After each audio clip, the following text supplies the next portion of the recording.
Entonces la pregunta central de la conferencia, de la reunión de hoy es, bueno, ¿cómo es la investigación en ingeniería? ¿Cuál es el método de investigación en ingeniería? ¿Es igual al método que se emplea en ciencias sociales, en economía, en derecho, en psicología, en administración, o es diferente? ¿Cuál es la esencia, la peculiaridad?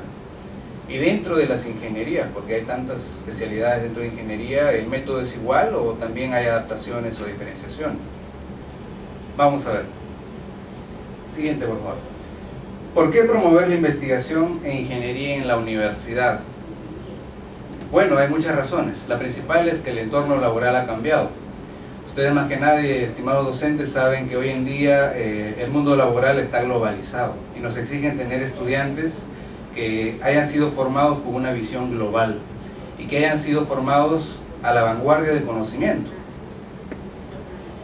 Lo que más se valora hoy en día de un profesional es el manejo del conocimiento, pero no tanto que haya adquirido conocimiento, sino que tenga las habilidades para generar nuevo conocimiento, para ser creativo, espontáneo y para resolver los problemas que puedan emerger. Hoy en día no domina el mundo laboral quien conoce más. Hoy en día domina el mundo laboral quien es lo suficientemente flexible para conocer lo adecuado en el momento oportuno y sacarle ventaja. Hay algunas competencias esenciales requeridas que se aplican para todas las disciplinas. No sé si ustedes han tenido la oportunidad de leer esa novela, que es una crónica en realidad, más que crónica es una carta en realidad, Cartas a un joven ingeniero, de Javier Jiménez. Es una carta bastante coloquial, es un libro muy bueno en la cual este señor escribe a su hija, que ha ingresado a la carrera de ingeniería, y como él también es ingeniero, le explica con una facilidad muy interesante de qué significa ser ingeniero. Es una literatura muy buena. Y lo gracioso es que esta literatura coincide con los requerimientos internacionales de lo que se busca hoy en día en un profesional. Hay 6 competencias esenciales que se busca hoy en día en un profesional, para que éste sea altamente empleable y no tenga problemas. El primero es un conocimiento especializado, es decir, que haya sido formado en una carrera especializada. La ingeniería tiene varias especialidades y durante 5 o 6 años reciben un entrenamiento de ese tipo. El segundo es un pensamiento lógico-científico, y el pensamiento lógico-científico se desarrolla con la práctica de la investigación. Léase que durante toda su formación profesional realice monografía, realice trabajos de campo, experiencias, haga su tesis, que es una experiencia muy productiva a la hora de mostrar investigación, entre otras cosas. También se exige que domine competencias digitales básicas, léase que sepa acceder a internet, que domine la computadora, que domine herramientas básicas de información y de análisis, entre otros. Otro punto es que sea autónomo y que tenga iniciativa. Una tesis es una excelente oportunidad para que un profesional joven sea autónomo, porque es bastante frustrante y requiere mucho tiempo. La única forma de demostrar que un estudiante tiene iniciativa y es autónomo es manteniéndose constante a la hora de hacer su trabajo de tesis. Competencias interpersonales, que sepa lidiar y trabajar en equipo. Hacer una tesis también desarrolla muchas competencias interpersonales. Lidiar con los jurados de tesis, lidiar con el asesor, lidiar con las facilidades para el trabajo de campo requiere desarrollar bastantes competencias interpersonales. Y finalmente, idiomas. Hoy en día el español no es suficiente, necesitamos idiomas adicionales para nuestros jóvenes, el inglés, el alemán, el francés, dependiendo de su especialidad. Con decirles nada más que si ustedes buscan cualquier información, de lo que sea, de conocimiento académico en internet, de cada 10 artículos o 10 investigaciones que les puedan ser útiles, por lo menos 9 van a estar en inglés. Por diversas experiencias se sabe que casi el 97% de toda la literatura útil, académicamente hablando, está en inglés. Solo el 3% está en español, si consideramos solo los 2 idiomas. Eso significa que si tenemos estudiantes que no tienen la habilidad del inglés, van a estar ciegos, que van a estar solamente viendo un punto del conocimiento. Ahora, un encuestador internacional como Manpower encuestó a diversos empleadores de América Latina y le preguntó, bueno, ¿sí?, ¿qué es lo que más busca un profesional hoy en día? Entre el 60 y el 40% dijo que lo que más busca son habilidades básicas para investigación y manejo de temas, de conocimientos. Hoy en día necesitan profesionales que sepan gestionar el conocimiento y lo sepan aplicar, o sea, que den resultados prácticos. Siguiente. ¿Por qué es importante promover la investigación e ingeniería en las universidades? Porque es necesario para el desarrollo del país. Si nosotros realizamos o revisamos la balanza comercial, leas la comparación entre el volumen de importaciones y exportaciones de conocimiento nada más, la balanza comercial de conocimiento, encontramos un déficit de casi 2.000 millones de dólares. Es decir, que estamos exportando materia prima de poco valor de conocimiento, espárragos, frutas, papaya, y están minerales, carbón, cobre, oro, etc. Y estamos importando tecnología, es decir, conocimiento aplicado. Y ese desbalance nos da casi 2.000 millones de dólares por año. Es terrible. Eso significa que no se está exportando la materia prima intelectual de nuestros profesionales. Y eso demuestra un poca inversión en investigación. Siguiente. Un ejemplo sencillo es que los bienes y servicios que más están exportando son los de baja tecnología o los de nula tecnología, y los que más están importando son los de alta tecnología. Es decir, el conocimiento que se produce en otros países mediante investigación e ingeniería, que se aplique en las empresas, que se aplique en la producción, lo estamos importando. Y nosotros solo exportamos lo más básico, que no requiere siquiera una formación profesional entrenada, como recoger espárragos, empaquetarlos, venderlos. Es una pérdida de casi 2.000 millones de dólares por año. Pero bueno, si es tan importante investigar en ingeniería, ¿por qué no se investiga en ingeniería? Investigar en la universidad, sobre todo en ingeniería, hay muchas posibilidades para hacerlo. Una de ellas es mediante las monografías. En promedio, un estudiante realiza, o en teoría, realiza 50, 60 monografías durante toda su carrera profesional. Sin embargo, en términos prácticos, lo más probable es que solo haya hecho 2 o 3. Hay un sistema de hacer monografías en grupo que evita que todos trabajen y que solamente unos pocos lo hagan. Experimentos. Las facultades o las escuelas de ingeniería tienen muchas posibilidades para realizar experimentos con sus estudiantes e involucrarlos, de tal forma que tengan acceso al conocimiento. Pasantías, asistencia. La asistencia a investigadores es otra forma útil de realizar investigación. Proyectos colaborativos entre estudiantes. La tesis. La tesis es una experiencia muy buena para demostrar que el estudiante ha aprendido a investigar y que tiene habilidades para ello. Sin embargo, la tesis genera un miedo irracional en los estudiantes.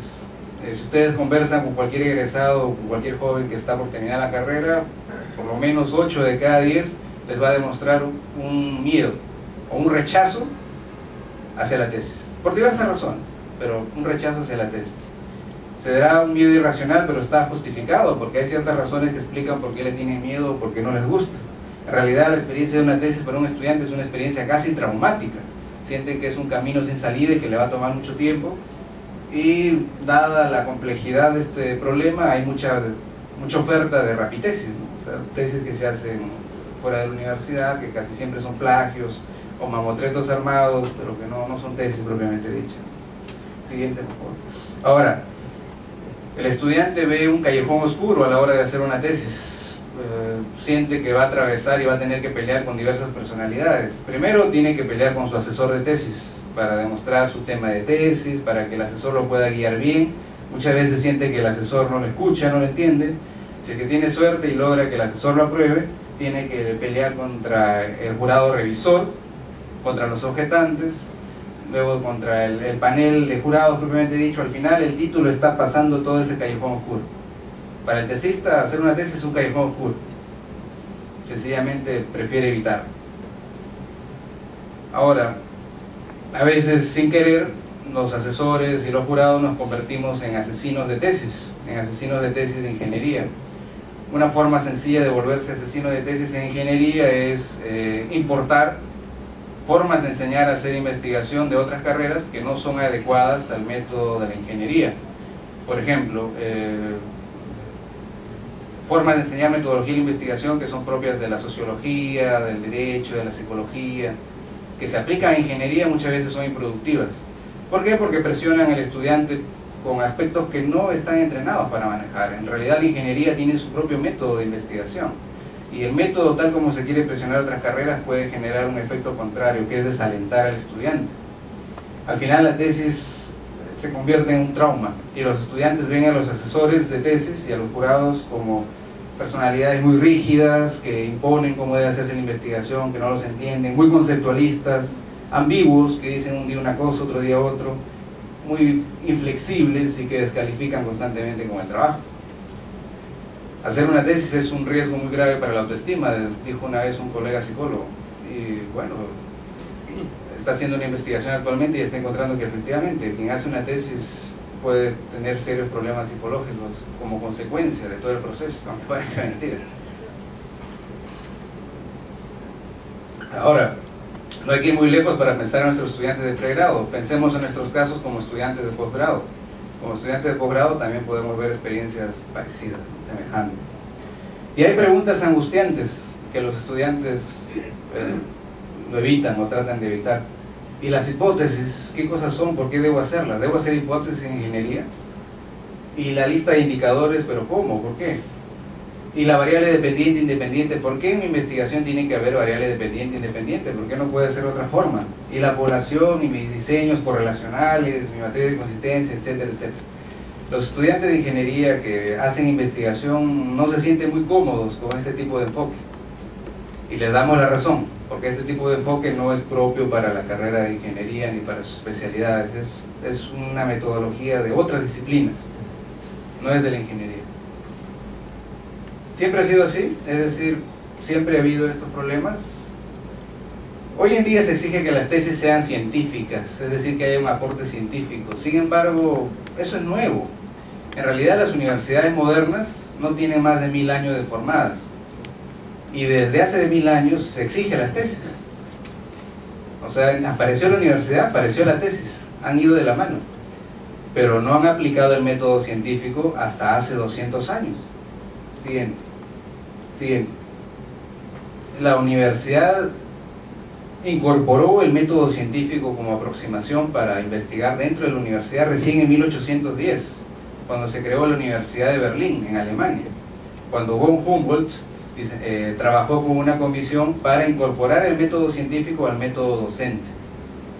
Pero ya había 700 años de experiencia haciendo tesis y haciendo investigación, pero no científicas, sino de otros tipos. O sea, las tesis han tenido 700 años antes sin método científico, y a partir de 1810 empieza ya con el método científico incorporado en sus investigaciones. Entonces, como ustedes pueden apreciar, 700 años de tesis sin método científico, el método científico es nuevo, incorporado en la universidad. Ojo. Siguiente, por favor. Eso nos lleva a otra pregunta. Entonces, si las exigencias de hacer una tesis bajo el enfoque científico es reciente, no tiene más de 250 años, ¿cómo debe ser en el caso de la ingeniería? Eso nos lleva a la pregunta de cuál es la razón de ser de la ingeniería. Ustedes como ingenieros lo tienen mucho más claro que yo, que no soy ingeniero. Para empezar, la misma palabra de ingeniería tiene dos acepciones posibles: la de ingenio, la de creatividad, la de diseño, la de creación, y la de máquina, la de proceso. Entonces, la palabra ingeniería tiene sus dos raíces troncales: en la creatividad, en el diseño, en la creación, en la transformación de una naturaleza a una realidad artificial, y en la máquina, en el producto, en el proceso de esa creación. Siguiente, por favor.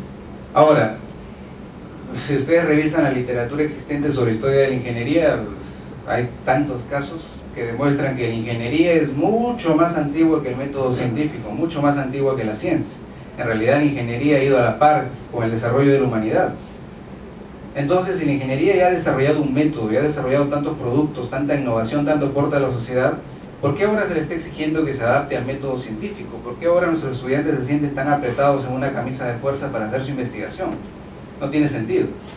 Es como que si el joven exigiese al viejo que tiene muchísima experiencia, siglos, ajustarse a un canon que de repente no es de su utilidad.